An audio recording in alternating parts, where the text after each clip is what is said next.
What's going on, everyone? So y'all know I've been doing the PlayStation videos lately, trying to teach people how things work, report honest results from other people also that are doing tests.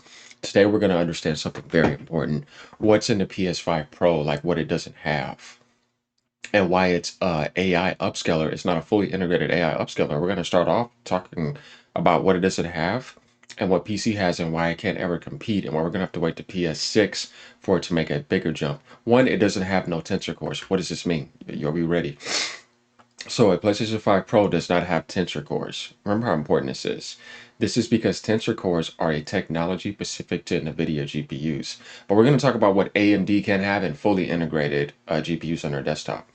And the PS5 Pro, like the standard PlayStation 5, uses an AMD-based GPU, which does not include dedicated tensor cores for AI processing. That means their AI upscaler doesn't have tensor core dedication to it. So let's look at the key points here. The PlayStation 5 Pro utilizes AMD RDNA architecture, which does not have dedicated tensor cores like the NVIDIA's RTX GPUs.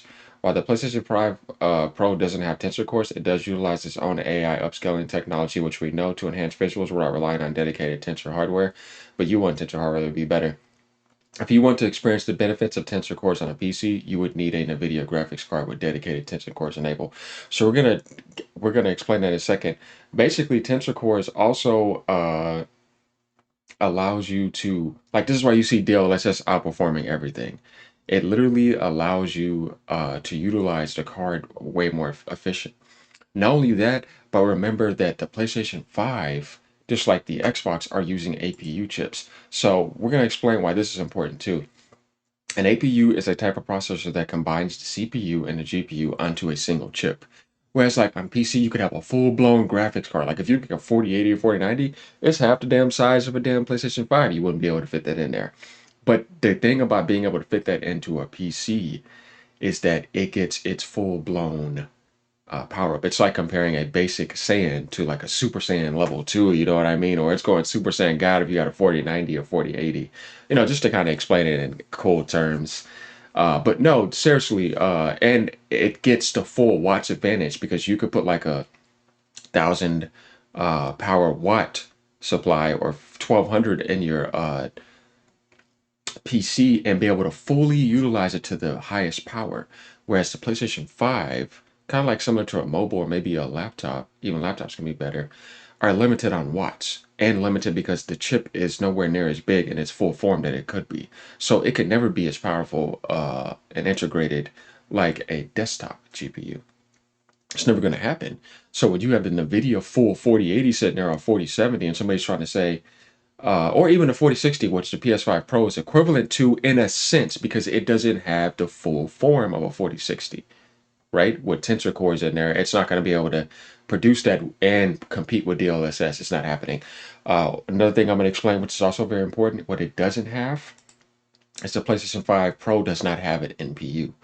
And what is an NPU? We're going to go into this. Based on the current information, the PS5 Pro does not have a dedicated neural processing unit as its primary focus is on a significantly upgraded GPU, offering faster rendering and improved graphics capabilities rather than specific AI processing, typically associated with an NPU, meaning the statement PS5 Pro does not have an NPU. It doesn't have a fully dedicated AI upscaling system. Everything is relying off of that graphics card. So that means that graphics card has to use some of its, you could say, compute units to use the AI upscaling system. It doesn't have systems dedicated. It doesn't have tensor cores. It doesn't have NPU to help it be a fully upgraded individual AI system like you would see with DLSS, like you would see it with FSR, like you would see with TSR and XESS. So this is kind of like a beta GPU mini AI upscaling system based around what is in the PlayStation 5 Pro. It will never get any better until they get to PS6, if you get what I mean. So the PS5 Pro GPU can't even fully utilize itself in its full power if it's trying to use PSSR because it has to use a portion of that power. That's why people are seeing what they're seeing now. Do you say, oh man, why are the frames dropping when I use PSSR, but I put on DLSS, everything looks better and my frames are jumping up? They have fully dedicated systems to not worry about using anything else that can do that. And the NPU does that. See, the main improvement in the PS5 Pro is a larger and more powerful GPU compared to the standard PlayStation 5, allowing for higher frame rates and better visual fidelity in games. Yeah, but if you're using PSSR, but no information suggests that Sony has included a dedicated NPU. They don't have one. While there might not be a dedicated NPU, the PS5 Pro could still utilize AI functionalities through the software optimizations and the enhanced GPU power.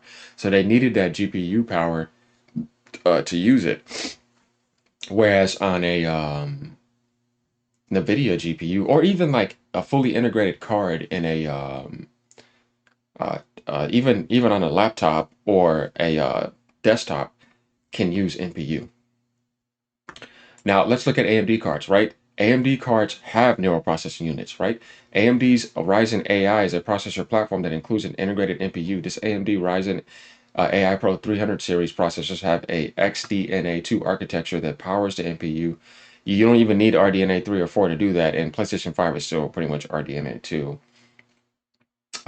So we see that NVIDIA cards can do that, right? Yes, AMD 7040 has an NPU, yes, however, it is only 10 tops. By comparison, Ryzen 8040 series has a 16 tops NPU, same as NPU a 7040 series, but higher clocks. So you see these NPUs can just use the tops and focus that on the AI upscaling. The PlayStation 5 Pro does not do that. The only thing Sony's going to be able to do is just tweak it to be as useful as possible for the technology that they have inside of there. You see what I mean? So it's not that AMD can't have that. It's just that it's not included in there. It would be more cost efficient and they would need a little bit more. So that's something to understand about the PS5 Pro that was not explained to people. So like if we go to like, for example, NVIDIA Tensor cores, right? Specialized cores that enable mixed precision training. The first generation of these specialized cores do so through a fused multiply add computation. So you see, we see computes there, right? And we know computes are in GPUs. Optimize them using NVIDIA Tensor RT to take full advantage of RTX GPU Tensor cores. So let's type in NVIDIA Tensor cores DLSS. This will just help you guys learn things, right? Yes, NVIDIA Deep Learning Super Server is powered by NVIDIA RTX Tensor cores. How DLSS works uses a deep learning neural network to combine anti-aliasing, future enhancement, image sharpening, and display scaling. As we see, they were trying to do that, the PSSR, right? It analyzes thousands of frames to learn how to upscale render frames to higher resolution. This allows games to run at a lower native resolution, improving frame rates with a noticeable loss in imaging quality. Tensor cores use their AI horsepower to run DLSS AI network in real time. They perform the intensive matrix multiplications required by the deep learning models at high speeds. And it says, you know, this is available on cards that have a 20 series and after. So you go up to the 30 series to 40 series after that. So, and we see that this helps in ray tracing scenes and scientific computing. Tensor cores offer a fully range of precision to accelerate scientific computing. So it takes so much pressure off of, you know, just using it on the graphics card. And you got all these systems helping and buffing all of that. And they help it run better. Whereas on the PS5 Pro, it's all relying specifically on that graphics card. You see, they don't have systems to help out. And not only that, they're using APU chips, so they don't have the watch to run like you're running a desktop to run it, to have these big ass cards to run it in the full power. Even the processor, right? You know, the full blown processor, they're all independent. They're not stuck on a single chip. So you don't have full watch, you don't have the full single chips, you don't have NPU, and you don't have tensor cores. With all that missing, it's impossible for it to compete with a desktop. I'm teaching you guys how these things work. And when you have this type of knowledge, this gives you the idea of like, man, no wonder why it can't fully compete with PC and it always blows it out. But you have people trying to say, you know, it's on par with a 4070. I'm like, you are out of your damn mind.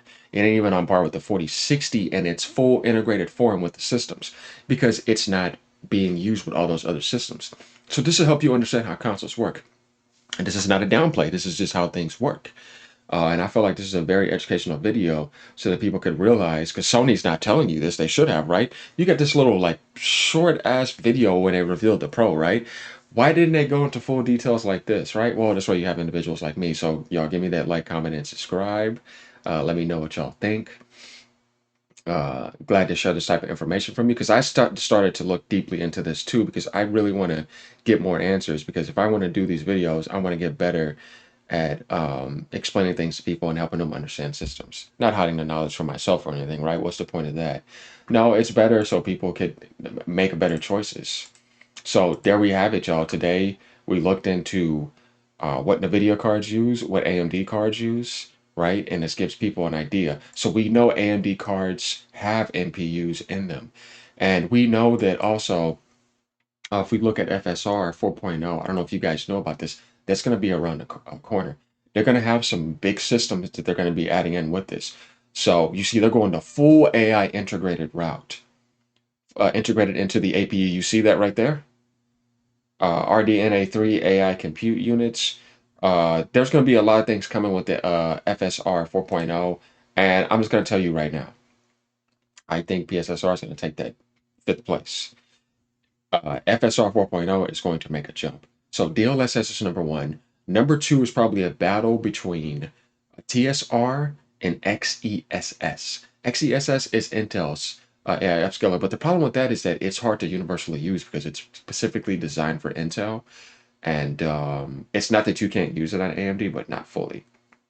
So I would say TSR is number two, XESS is number three, FSR 3.1 is number four, and if PSSR worked fully perfectly, though it's limited around the PS5 Pro, it could probably be battling with it. But with 4.0 coming out, that second and third place, there may be some changes, but I think right now PSSR is last place.